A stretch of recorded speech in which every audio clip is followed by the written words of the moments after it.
semua kalimat yang ada dalam buku itu menjadi populasi. Atau semua kata yang ada dalam buku itu menjadi populasi. Ya. Kemudian pertanyaannya berapa sampel, berapa kata yang seharusnya bisa dipakai untuk sampel yang mewakili populasi.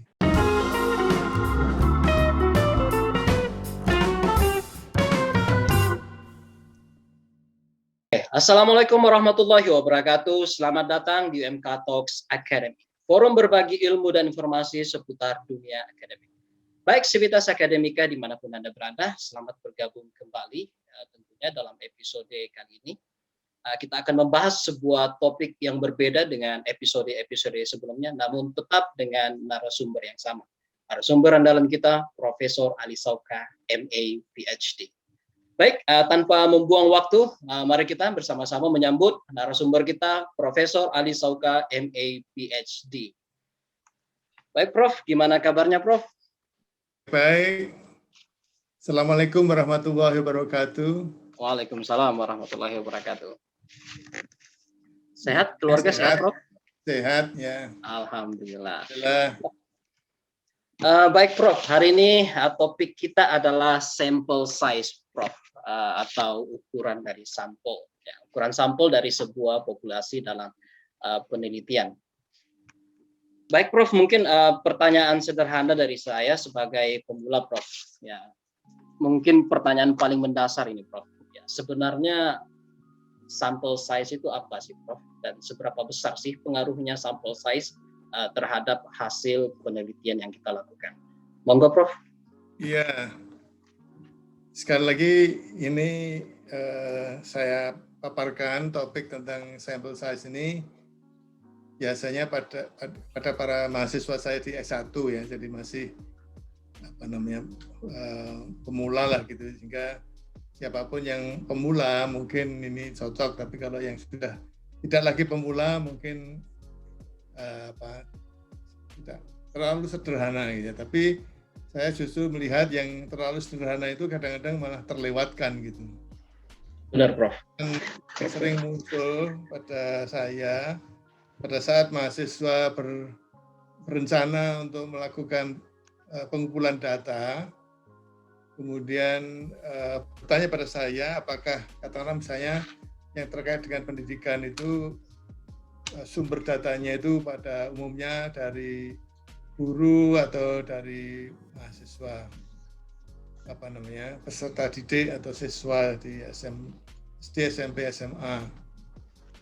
Kemudian juga ingin saya sampaikan bahwa begitu kita bicara mengenai sampel itu sudah hampir bisa dikatakan otomatis itu dari segi paradigma itu adalah penelitian yang pendekatannya adalah kuantitatif ya, kuantitatif, jadi bukan yang kualitatif, karena pada dasarnya kalau pada penelitian kualitatif tidak mengenal istilah sampel dan populasi.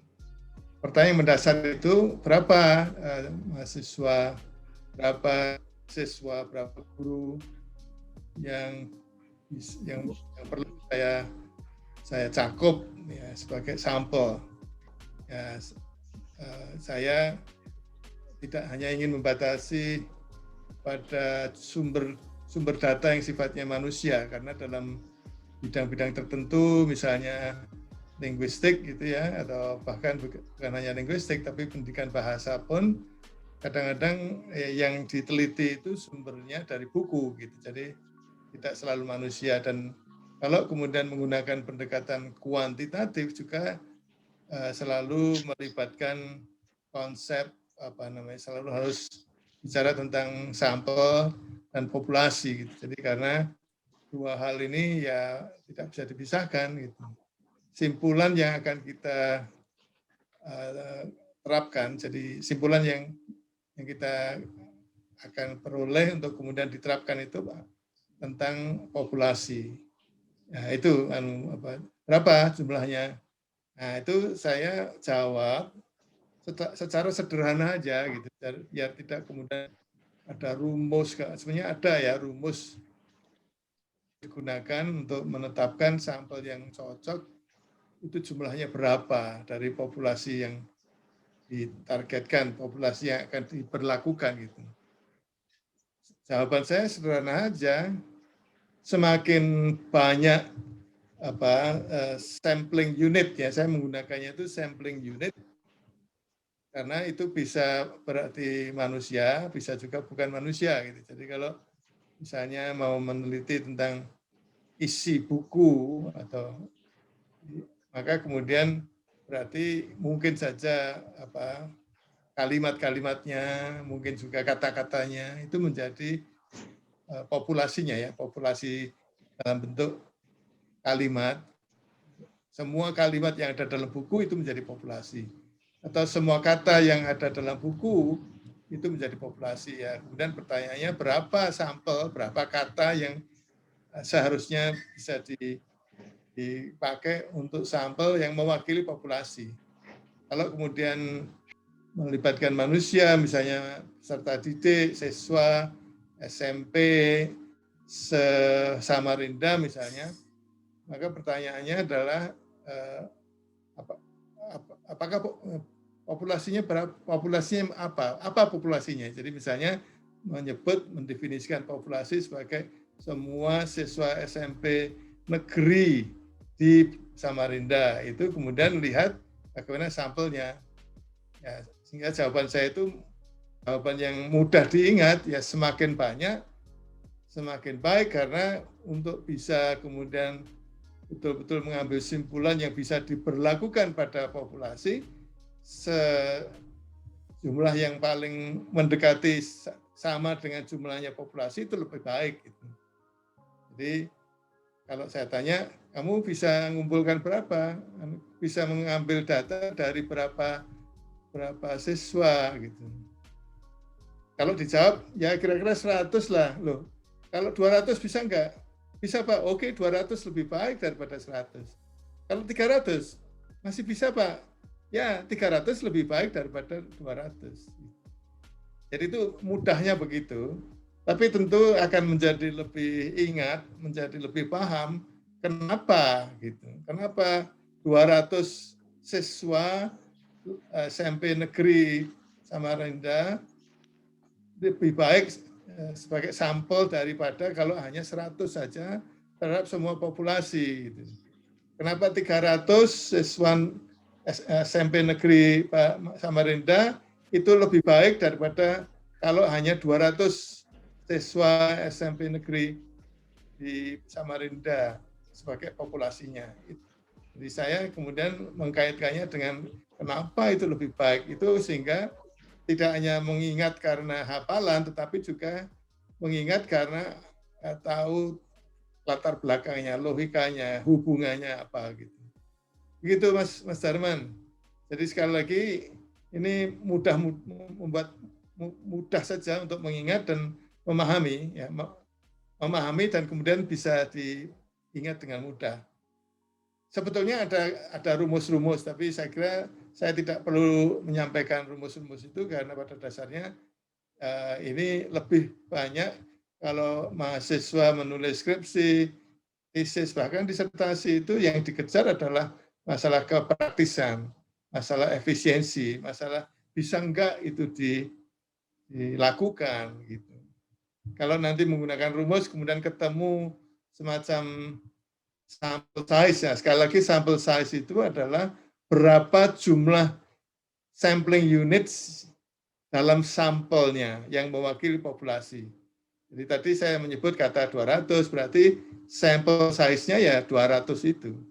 Size itu ukuran sampel ya, ukuran sampel itu berapa jumlah individu sampling units dalam sampel, bukan jumlah sampel ya. Jadi sampelnya cuma satu mungkin. Ya, tapi dalam sampel itu terdiri dari individu-individu manusia atau individu-individu kata, kalimat, atau bahkan paragraf yang kemudian akan diteliti, akan dikaji, akan dianalisis untuk kemudian simpulannya itu diberlakukan pada populasi individu tadi, individu peserta didik, individu kalimat, kata, dan seterusnya. Kata individu itu kalau dalam bahasa Inggris itu tidak harus berarti manusia. Itu Mas Darman. Prof, tadi dikatakan seperti ini, Prof, bahwa ada yang mau ngambil 100 sampel, ada yang 200. Itu artinya kan uh, pemilihan sampel atau ukuran sampel ini kan sangat subjektif, ya, Prof. Kira-kira apa yang mendatasi atau faktor-faktor apa yang melatar belakangi sehingga kita harus mengambil, kadang kita harus mengambil sampel yang sedikit atau kadang kita harus mengambil sampel yang lebih besar.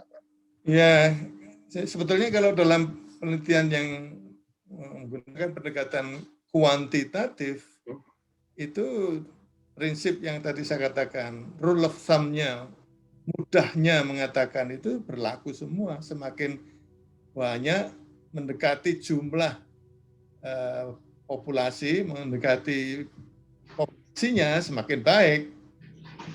Nah, ini nanti bisa saya tolong ingatkan satu contoh ilustrasi yang sangat penting yang ingin saya hubungkan dengan sampel, yaitu mengenai peristiwa setiap kali terjadi pada pilihan presiden yang menggunakan quick counts itu. Tapi sekali lagi yang saya katakan tadi, bahwa yang penting itu tahu semakin dekat jumlahnya dengan jumlah yang di dalam populasi semakin baik, karena adanya istilah sampling error, kesalahan dalam pengambilan sampel yang kemudian itu bisa mempengaruhi simpulan dari menganalisis sampel untuk kemudian diberlakukan pada simpulan tentang populasi. Jadi kalau itu kemudian sampelnya tidak mewakili, maka kemudian simpulan tentang sampel itu tidak bisa diberlakukan pada simpulan itu tidak bisa diberlakukan pada populasi. Jadi kata kuncinya itu kita berurusan dengan kesalahan pengambilan sampel yang bisa mempengaruhi secara negatif terhadap keputusan atau simpulan tentang populasi. Jadi dalam bahasa Inggris itu sampling error, ya, sampling error. Jadi sekali lagi kalau meneliti dengan mengambil data dan kemudian menganalisnya itu dari sampel, ya itu simpulannya akan bisa diberlakukan pada populasi kalau sampel itu betul-betul mewakili populasi. Semakin dekat dengan populasi, semakin dari segi jumlah ya, itu semakin dekat dengan karakteristik atau apapun yang mau disimpulkan tentang populasi. Nah, kalau boleh saya sebut saja, ini rumus mudahnya saja dalam besarnya kesalahan pengambilan sampel, ya, sampling error itu, SA sampling error, besarnya kesalahan pengambilan sampel itu kemudian akan mendistorsi simpulan yang akan diberlakukan pada populasi. Nah, semakin kecil kalau dari segi realnya itu kan dalam bentuk angka ya, yang kemudian ada rumusnya itu mudah saja, rumus yang menunjukkan besar kecilnya kesalahan pengambilan sampel, yaitu S itu standar deviasi dari sampel, ya. Kemudian itu dibagi akarnya N. Jadi ya kalau ya ini tidak perlu N itu jumlah populasi ya, Prof. Jumlah sampel atau populasi. Ini bukan, ini kesalahan pengambilan. Sampling error. Jadi sekali lagi sampling error, kesalahan pengambilan sampel itu akan mempengaruhi bagaimana simpulan yang diambil dari sampel itu betul-betul bisa mewakili atau berlaku pada populasi. Semakin sedikit kesalahannya, maka semakin tepat simpulan yang diperoleh dari sampel untuk kemudian diberlakukan pada populasi. Nah itu tadi, semakin kecil semakin besarnya itu bisa dilihat dari angka. Ini secara konseptual ya, bukan berarti melihatnya itu rumus matematika ya. S itu kan standar deviasi, kan mudah saja dicari standar deviasi dari hitungan di sampel, kemudian dibagi akar N. N itu sample size, N itu jumlah unit sampel yang ada dalam yang kita ambil sebagai sampel. Jadi kalau ini ilustrasi yang mudah saja, kalau kemudian S-nya itu 9 gitu ya, S-nya itu kalau standar deviasinya itu 9, ini contoh memudahkan saja. Kemudian itu di bawahnya itu kan ada akar dari N. N itu besarnya sampel. Jadi kalau katakan misalnya besarnya sampel itu 81, ini memudahkan saja. 81 itu akar 81 itu ada 9 kan gitu. Kalau 9 dibagi 9 maka error-nya itu cuma 1. Ya, jadi standard error of sampling-nya itu 1. Tapi kalau kemudian bukan 81 tapi 810 gitu ya. Maka kemudian 810 itu kalau diakarkan menjadi 90, 9 dibagi 90 itu menjadi 1/10 kan gitu. 10 itu kan lebih kecil daripada 1. Ya, jadi semakin besar jumlah individu dalam sampel, semakin kecil kesalahan sampel, dan itu berarti semakin mendekati, semakin tepat simpulan dari sampel, simpulan tentang sampel, untuk diberlakukan pada simpulan tentang populasi. Ya mudah-mudahan ini tidak terlalu rumit ya dipahaminya. Yang kalau terlalu rumit ya nggak usah dipikir. Jadi rumus mudahnya tadi saja yang saya katakan, semakin banyak sampling units, semakin banyak individu-individu yang diambil datanya sebagai sumber data, yang diambil datanya bisa juga, jadi itu jumlah individu dalam sampel semakin banyak, semakin baik karena bisa menunjukkan akurasi dari simpulan dari sampel terhadap populasi. Semakin mewakili ya, sampel itu semakin mewakili populasi. Karena sampel itu maunya kan memang akan diteliti, dianalisis, diambil datanya, dianalisis, dan kemudian simpulannya diberlakukan pada populasi. Saya tadi menjanjikan menjelaskan ini mungkin lebih mudah kalau saya bisa mengambil contoh yang setiap kali ada pilrek, pilpres, pilihan presiden, itu selalu banyak masalah yang dipertanyakan tentang quick counts, hasil quick counts. Jadi quick counts itu kan pada hari yang sama bisa memprediksi hasil pilihan presiden walaupun belum semua suara itu dihitung.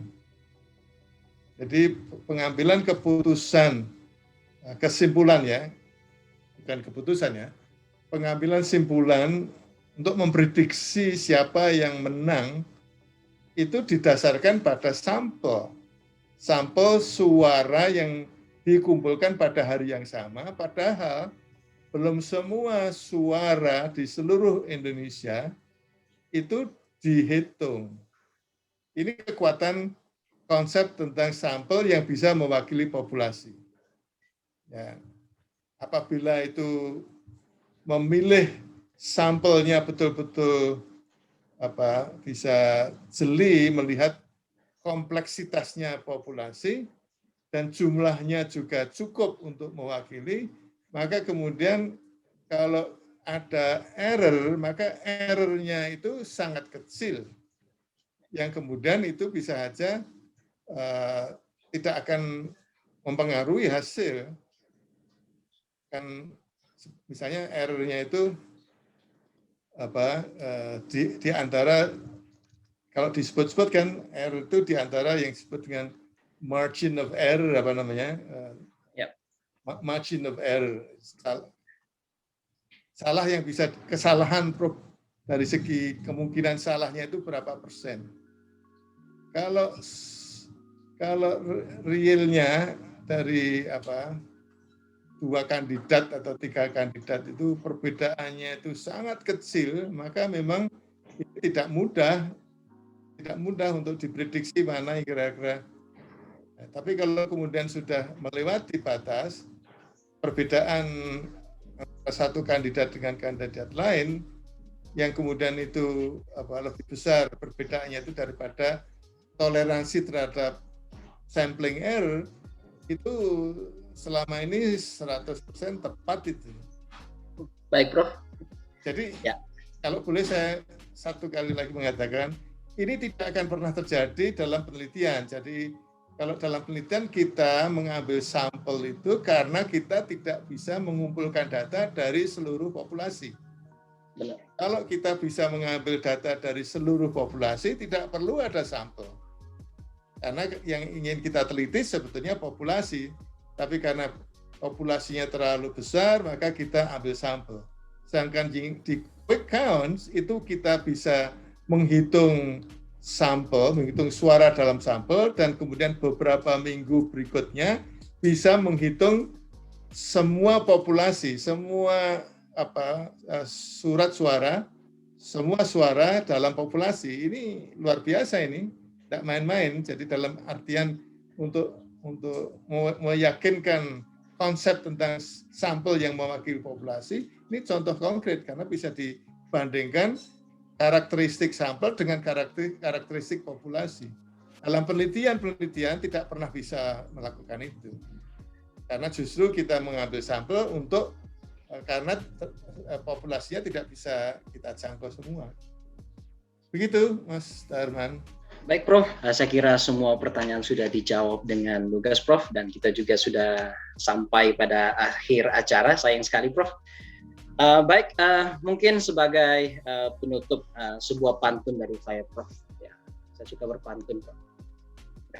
Ya, oke. Oke. Jalan-jalan ke pasar pagi membeli roti. Sekian dulu episode kali ini. Sampai bertemu lagi di UMK Talks Academy. Yeah, saya Sudarman MID pamit undur diri. Sampai ketemu pada episode selanjutnya, tentunya di UMK Talks Academy. UMK Talks Academy, forumnya orang cerdas.